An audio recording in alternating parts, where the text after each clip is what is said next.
Y dicen que si uno diezma y ofrenda correctamente, Dios le va a devolver abundancia financiera. Y después se sofisticaron aún más y dicen que si uno tiene deudas, si uno da el 10% de la deuda a la iglesia, el Señor se encargará de pagarte el 90% de tu deuda por aparte.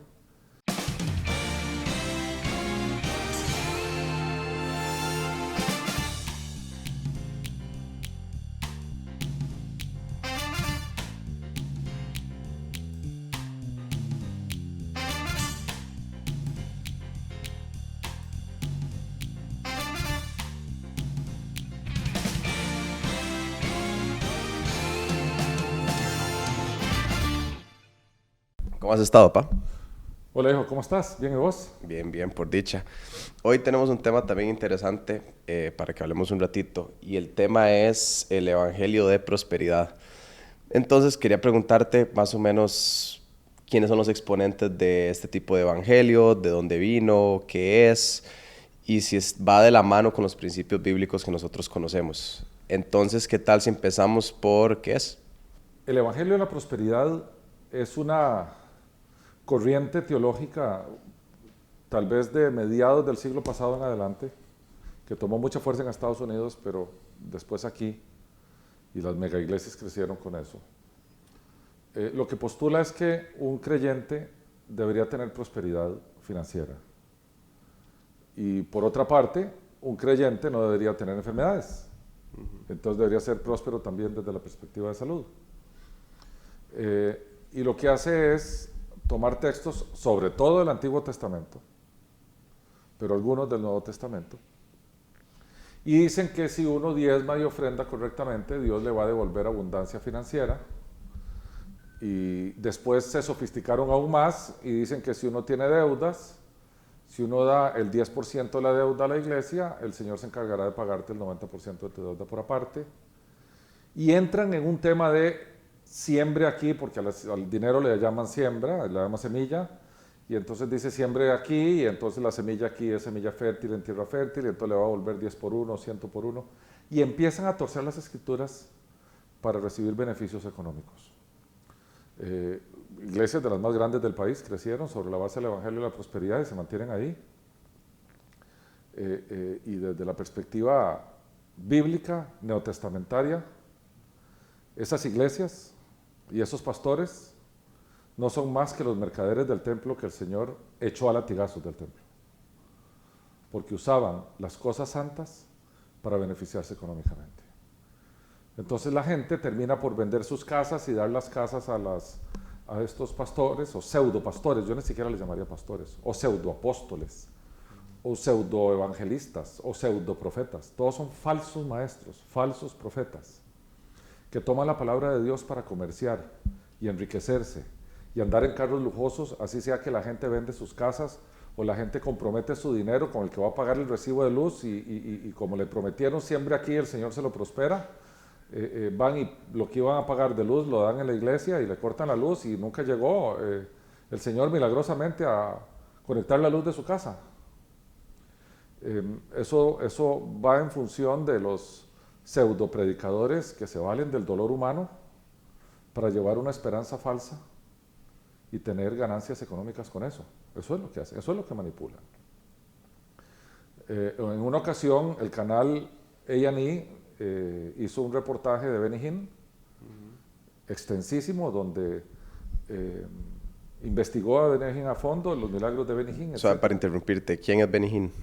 Benny Hinn es un predicador que andaba por todo Estados Unidos en su jet privado, haciendo eventos gigantescos y haciendo sanidades públicas de gente que se levantaba de sillas de ruedas y era sanada, gente que tenía grandes dolores y ya no tenía, gente que tenía esclerosis múltiple y se curaba de la noche a la mañana, y provocaban ambientes apropiados para generar tus endorfinas y que el efecto placebo se dé a partir de los impulsos y los estímulos. Pero lo que no pasaban en las campañas televisadas es la plata que él recogía en unos baldes que eran como de este tamaño y la gente empezaba a ofrendarle con el propósito de obtener sanidad. Este canal investigó todos los milagros después de que Benny Hinn se iba de cada lugar y se dieron cuenta que 1 o 2 días después la gente volvía a a su condición anterior, ya cuando no tenía el estímulo. Pero Benny Hinn se había enriquecido. Vivía en casas de millones de dólares, andaba en su avión privado porque él decía que él se cansaba mucho haciendo fila en los aeropuertos. Y la verdad de las cosas es que él sacó ganancias económicas gigantescas a partir de lo que él dice que era predicar el Evangelio y el ministerio del Espíritu Santo. Me acuerdo que en ese reportaje un rabino, que no es que yo le esté deseando el infierno a Benny Hinn ni mucho menos, pero un rabino dijo que él esperaba que en el infierno hubiera un lugar especial para la gente que comercia con el Evangelio. Un rabino dijo eso. Sí. Curioso. Sí. Y para un cristiano convencional, ¿cómo hago yo para no caer en la trampa de esta gente? ¿Qué me indicaría que estoy tratando con algún tipo de pseudoevangelista, pseudopastor? ¿Cómo hago para escaparme de ahí? Okay. El problema con nosotros es que nosotros venimos la gran mayoría de extracción católica. Y en el catolicismo estamos acostumbrados a comerciar con nuestras divinidades, digamos. Entonces, Señor, si vos o la Virgen de los Ángeles, si vos me concedes esto, voy a Cartago a pie. O la otra es, voy a Cartago a pie y después, como resultado de mi sacrificio, me concedes esto. Entonces uno está acostumbrado a hacer comercio. Es un tema interesante para la próxima. ¿Verdad? La Biblia dice que a Dios no es sujeto de soborno. Con Dios no se comercia. Con Dios no se hacen acuerdos comerciales de si yo hago esto, me das el otro. Partamos del principio que Dios es el dueño de todas las cosas y Dios nos da a nosotros lo que a Él desea darnos y no nos da lo que no desea darnos, porque el único que sabe qué es lo que conviene es Él. Entonces nosotros tenemos que venir cabeza abajo a decirle, Señor, aquí estoy, haz conmigo lo que quieras. Tomar el ejemplo de la Virgen María. Cuando se le anunció, cuando Gabriel le anunció el nacimiento, la concepción y el nacimiento de Jesús, ella dijo, he aquí la esclava del Señor. Nosotros tenemos que hacer lo mismo, he aquí el esclavo del Señor. Y curiosamente, estos pseudopastores le andan lavando la cabeza a la gente de que el Evangelio es otra cosa. Y la gente cae en la trampa porque la gente no estudia. La gente no obedece el mandato bíblico de escudriñar las Escrituras. La gente no tiene claro cómo era Jesucristo, cómo es que nosotros tenemos la obligación de parecernos a Cristo, cómo es que sabemos que Jesús dijo, las avecillas tienen sus nidos y las zorras tienen su madriguera, pero el Hijo del Hombre no tiene siquiera una piedra para apoyar su cabeza. La prosperidad financiera está lejos de ser un tema del Nuevo Testamento que el Señor mande o diga, tendrás prosperidad financiera si haces A, B o C. Estos tipos toman del Antiguo Testamento la prosperidad del pueblo de Israel cuando era obediente y las desgracias del pueblo de Israel cuando era desobediente. Y eso está clarísimo allá en Deuteronomio, en los temas de maldiciones y bendiciones para el pueblo. Si el pueblo obedece, dice la Escritura, el Señor abre las ventanas de los cielos y derrama bendición. ¿Cuál era esa bendición en aquellos tiempos? La lluvia. Porque la lluvia viene de los cielos. Y la lluvia tardía o temprana, o sea, de primavera o de otoño, la lluvia trae bendición porque germina los campos, riega los cultivos, el ganado se alimenta de allí y hay prosperidad. Mientras que la maldición provocaba sequía, cerraba las ventanas de los cielos.